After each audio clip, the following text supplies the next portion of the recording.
नमस्कार, जय श्री राम। ब्रह्म ज्ञान सागर में आपका स्वागत है। श्रोताओं, भगवान विष्णु के सभी अवतारों में से कृष्ण जी को सर्वश्रेष्ठ माना गया है, क्योंकि उनके पास 16 कलाएं थीं। ये 16 कलाएं मानव जीवन के लिए भी बहुत उपयोगी मानी गई हैं। अगर इन 16 कलाओं में से एक भी आपने अर्जित कर ली तो आपका जीवन ही सफल हो जाएगा। तो आइए जानते हैं कौन सी हैं ये 16 कलाएं इन वीडियो के माध्यम से। पौराणिक मान्यताएं के अनुसार भगवान विष्णु के सभी अवतारों में भगवान श्री कृष्ण जी के अवतार को श्रेष्ठ माना गया है, क्योंकि वे 16 कला संपन्न अवतार कहलाते हैं। ऐसा माना जाता है कि बाकी अवतारों में भगवान विष्णु जी ने कुछ कलाओं के साथ अवतार लिया था, तो वे संपूर्ण अवतार नहीं कहलाए। कहते हैं कि श्री कृष्ण जी की अगर इन 16 कलाओं में से एक भी आपने सीख ली तो आप भी अपने जीवन में खास उपलब्धि हासिल कर सकते हैं। तो चलिए जानते हैं कि कौन सी हैं भगवान श्री कृष्ण की ये 16 कलाएं। नंबर 1, श्री संपदा। इसका तात्पर्य यह है कि जिसके पास भी श्री कला या संपदा होगी वह धनी होगा। धनी होने का अर्थ सिर्फ पैसा व पूंजी जोड़ने से नहीं है, बल्कि मन, वचन, कर्म से धनी होना चाहिए। ऐसा व्यक्ति जिसके पास यदि कोई आस लेकर आता है तो वह उसे निराश नहीं लौटने देता। श्री संपदा युक्त व्यक्ति के पास माँ लक्ष्मी का स्थायी निवास होता है। इस कला से संपन्न व्यक्ति समृद्धशाली जीवन यापन करता है। नंबर 2, भू संपदा। इसका अभिप्राय यह है कि इस कला से युक्त व्यक्ति बड़े भूभाग का स्वामी होता है या किसी बड़े भूभाग पर अधिपत्य अर्थात राज करने की क्षमता रखता है। इस गुण वाले व्यक्ति को भू कला से संपन्न माना जाता है। नंबर 3, कीर्ति संपदा।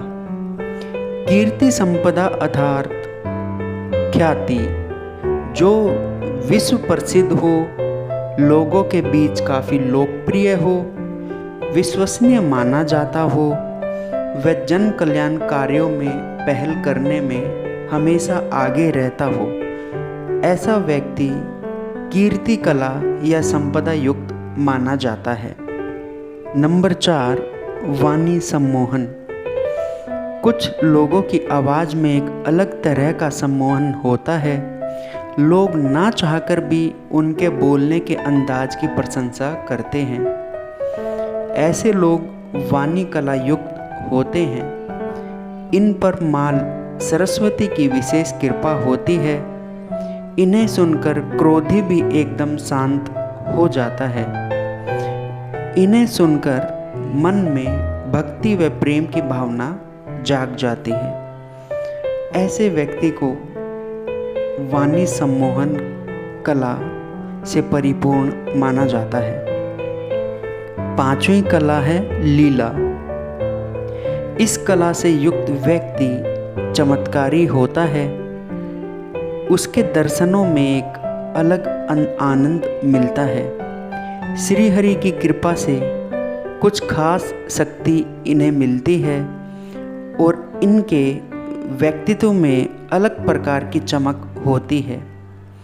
ऐसे व्यक्ति जीवन को भगवान का दिया प्रसाद समझकर ही उसे ग्रहण करते हैं और हमेशा खुश रहते हैं। नंबर 6, कांति।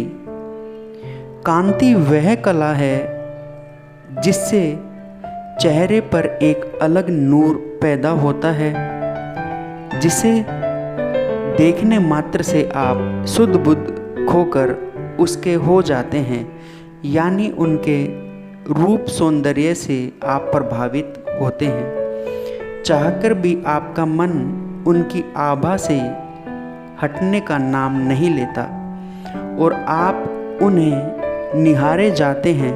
ऐसे व्यक्ति को कांति कला से युक्त माना जाता है। नंबर 7, विद्या। विद्या भी एक कला है। जिसके पास विद्या होती है उसमें अनेकों गुण अपने आप आ जाते हैं। विद्या से संपन्न व्यक्ति वेदों का ज्ञाता, संगीत व कला का मर्मज्ञ, यज्ञ कला में पारंगत, राजनीति व कूटनीति में माहिर होता है। नंबर 8, विमल। विमल यानी छल कपट भेदभाव से रहित, निष्पक्ष, जिसके मन में किसी भी प्रकार का मैल ना हो, कोई दोष ना हो, जो आचार विचार और व्यवहार से निर्मल हो। ऐसे व्यक्तित्व का धनी ही विमल कला से युक्त होता है। नंबर 9, उत्कर्षिणी शक्ति। उत्कर्षिणी का अर्थ है प्रेरित करने की क्षमता, जो लोगों को अपने कर्तव्यों के प्रति जागृत करे और उन्हें प्रेरित करे, जो लोगों को मंजिल पाने के लिए प्रोत्साहित कर सके, किसी विशेष लक्ष्य को भेदने के लिए उचित मार्गदर्शन कर उसे वह लक्ष्य हासिल करने के लिए प्रेरित कर सके। जिस प्रकार भगवान श्री कृष्ण ने युद्ध भूमि में हथियार डाल चुके अर्जुन को गीता उपदेश से प्रेरित किया, ऐसी क्षमता रखने वाले व्यक्ति उत्कर्षिणी शक्ति से संपन्न व्यक्ति माना जाता है। नंबर 10, नीर शीर विवेक। ऐसा ज्ञान रखने वाला व्यक्ति जो अपने ज्ञान से न्यायोचित फैसले लेता हो, इस कला से संपन्न माना जाता है। ऐसा व्यक्ति विवेकशील तो होता ही है, साथ ही वह अपने विवेक से लोगों को सही मार्ग सुझाने में भी सक्षम होते हैं। नंबर 11, कर्म कला। इस तरह के गुणों वाला व्यक्ति सिर्फ उपदेश देने में ही नहीं बल्कि स्वयं भी कर्मठ होता है। इस तरह के व्यक्ति खाली दूसरों को कर्म करने का उपदेश नहीं देते बल्कि स्वयं भी कर्म के सिद्धांत पर ही चलते हैं। नंबर 12, योग शक्ति। योग भी एक कला है। योग का साधारण शब्दों में अर्थ जोड़ना है। यहाँ पर इसका आध्यात्मिक अर्थ आत्मा को परमात्मा से जोड़ने के लिए है। ऐसे व्यक्ति बेहद आकर्षक होते हैं और अपनी इस कला से ही वे दूसरों के मन पर राज करते हैं। नंबर 13, सत्य धारणा। कहते हैं सच बहुत कड़वा होता है, इसलिए सत्य को धारण करना सबके बस में नहीं होता। विरले ही होते हैं जो सत्य का मार्ग अपनाते हैं और किसी भी प्रकार की कठिन से कठिन परिस्थिति में भी सत्य का दामन नहीं छोड़ते। इस कला से संपन्न व्यक्तियों को सत्यवादी कहा जाता है। लोक कल्याण व सांस्कृतिक उत्थान के लिए ये कटु से कटु सत्य भी सबके सामने रखते हैं। नंबर 14, विनय। इसका अभिप्राय है विनयशीलता, यानी जिसे अहम का भाव छूता भी न हो, जिसके पास चाहे कितना भी ज्ञान हो, चाहे वह कितना भी धनवान हो, बलवान हो, मगर अहंकार उसके पास न फटके। शालीनता से व्यवहार करने वाला व्यक्ति इस कला में पारंगत हो सकता है। नंबर 15, आधिपत्य। आधिपत्य वैसे यह सब सुनने में तो शक्ति का सूचक लगता है, लेकिन यह भी एक गुण है। असल में यहाँ आधिपत्य से तात्पर्य जोर जबरदस्ती से किसी पर अपना अधिकार जमाने से नहीं, परंतु एक ऐसा गुण है जिसमें व्यक्ति का व्यक्तित्व ही ऐसा प्रभावशाली होता है कि लोग स्वयं ही उसका आधिपत्य स्वीकार कर लें, क्योंकि उन्हें उसके आधिपत्य में संरक्षण का अभाव व सुरक्षा का विश्वास होता है। नंबर 16 है अनुग्रह समता। जिसमें अनुग्रह की समता होती है वह हमेशा दूसरों के कल्याण में लगा रहता है, परोपकार के कार्यों का करता रहता है।